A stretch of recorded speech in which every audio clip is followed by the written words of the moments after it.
Hello friends, जय Jagannath. Welcome to my YouTube channel study with Varsha. पिला माने आज हम पढ़िबा नेक्स्ट विषय क्लास 1 रो आम परिवार। ठीक अछि, कोन देछि जानिबा आम परिवार विषय पढ़िबा। देखिबा कोन लेखा है जानिबा।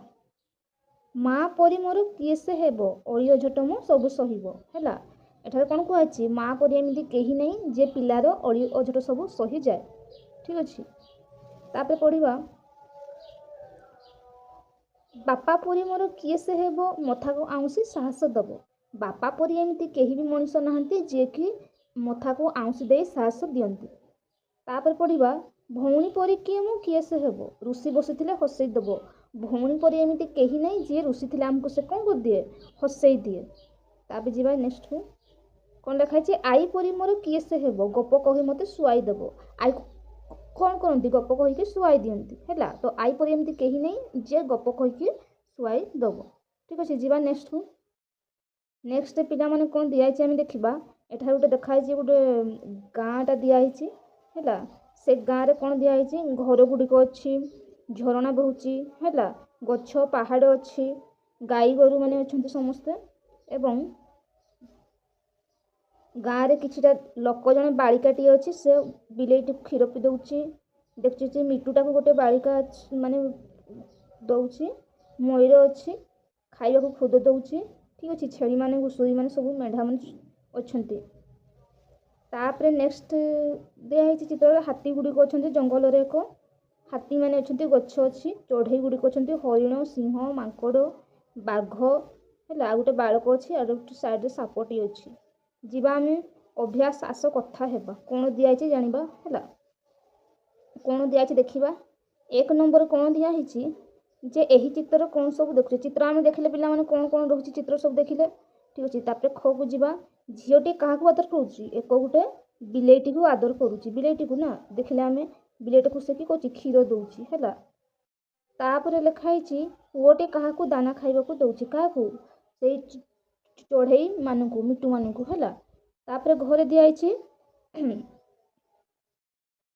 तापर घरे कौन दिखाई आम जानिबा है। घरे पालुवा पशुपक्षी को नाम कह। पिला माने तुम घरे अनेक पशुपक्षी पालुव जमती कुकुड़ा है छेली है गाई है मईसी है। ठीक अच्छे, ये सब बन में रोकवा पशुपक्षी को नाम कह। बन में किए किए रुहति बाघ भालू हाथी सिंह गयल मूषा साप चढ़ई है हरिण कुकुर ये सब रुहति ना नहीं। तापर 4 नंबर देखा दि जाता पक्षी मान राब कर। तुम्हें शुआर राब चिन्ह काउ राब शुणी कोईर राब शुणुव ता सब राब कर है। सहीपर तले दि जाता पशु मान शब्द को निजे कर से बाघ केमती करे हाथी केमती करे बिलुआ केमती करे बिलेई केमती करे तुम्हें जानथिबो। ठीक अच्छे कर। जा नेक्स्ट नंबर को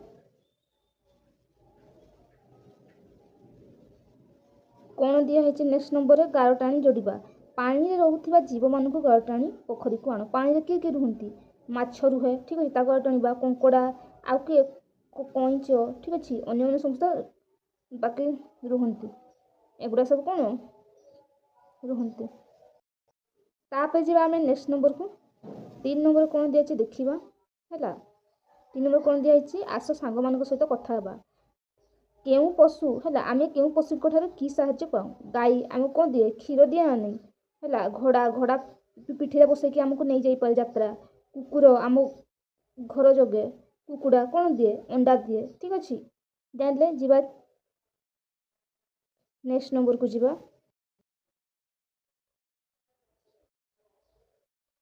तापर देखिए 5 नंबर कौन दिखाई किए केमती रहे गार टाणी जोड़वा। ठीक अच्छे, जमी कुकुड़ा घरे रहे गाई कोटी रुहे गुहाल रुहे है एवं ये ता बसा रुहे पिंपुड़ी ता बसा रुहे। ठीक अच्छे, जीवा आम 6 नंबर को देखा कौन रोचे 6 नंबर कौन दिखाई देखा है। कौन दिखाई अक्षर जड़ है शब्द गढ़ा आ लिखा पढ़ा है जमी राग राग गोटे शब्द मग दिखाई तो मग भी सेमती लिखा आम मग तापर रिडिंग करवा पढ़ा। ओरट लिखाई ओरट लिखा ओरट है। तापर चामच लिखाई चामच लिखा चामच तापर पढ़ा ताको राग ओरट मग चामच। ठीक अच्छे, जी आम 7 नंबर कौन दिखाई चित्र देखी नाम लिखा ये कौन तो ग र टगर है। ये कौन कुम्भीर कुम्भीर है कुम्भीर। तापर ये कौन गोरा ତ ଲେଖିବ କ'ଣ ଗୋରା ଗୋରା। ଠିକ୍ ଅଛି, ଯିବା ନେକ୍ସଟ ନମ୍ବରକୁ। 8 ନମ୍ବର କ'ଣ ଦିଆଯାଇଛି ଦେଖିବା ପିଲାମାନେ। ସାରଣୀର ଅକ୍ଷର ନେଇକି ଶବ୍ଦ ଗଢ଼ିବା। ନାଚ ଗୋଟେ ସେମିତି ଶବ୍ଦ, ସେମିତି କ'ଣ ହେବ? ସେମାନେ ନାଚ, ନାମ, ମାନ, ଗରମ, ଅମର, ଆଉ କ'ଣ ମଗର ବି ହେବ, ମଗର। ଠିକ୍ ଅଛି, ଏଠି ଶବ୍ଦ ଖୋଜିକି ବାହାର କରିବ। ତାପରେ କ'ଣ ଲେଖା ଅଛି 9 ନମ୍ବର ଆମେ ଦେଖିବା। ସୂତ୍ର ଲିଖନ। ଶିକ୍ଷକ ବର୍ତ୍ତମାନ ଯେପର୍ଯ୍ୟନ୍ତ ପଢ଼ାଯାଇଥିବା ଅକ୍ଷର ଓ ମାତ୍ରାକୁ ନେଇ 5ଟି ଶବ୍ଦ ଗଢ଼ିବ ପିଲାମାନେ ତୁମେ ନିଜେ ନିଜେ। ଯିବା ଆମେ 10 ନମ୍ବର। 10 ନମ୍ବର କ'ଣ ଦିଆଯାଇଛି? ଆସ ଖେଳି ଖେଳି ଶିଖିବା। ହାତ ଆଙ୍ଗୁଳି ସାହାଯ୍ୟରେ ମୋରି ଚିତ୍ର କରିବ। ପିଲାମାନେ ତୁମେ ମୋରି ଚିତ୍ର ଜାଣିଥିବ ହେଲା, ତ ସେଇଟା ଏଠି ତିଆରି କରିବ। ଠିକ୍ ଅଛି ପିଲାମାନେ, ଏଇ ଥିଲା ଆଜିର ବିଷୟ। ନେକ୍ସଟ ଭିଡ଼ିଓରେ ମୁଁ ନେକ୍ସଟ ବିଷୟଟି ଆଣିବି। ଠିକ୍ ଅଛି, ରହୁଛି ପିଲାମାନେ, ଜୟ ଜଗନ୍ନାଥ।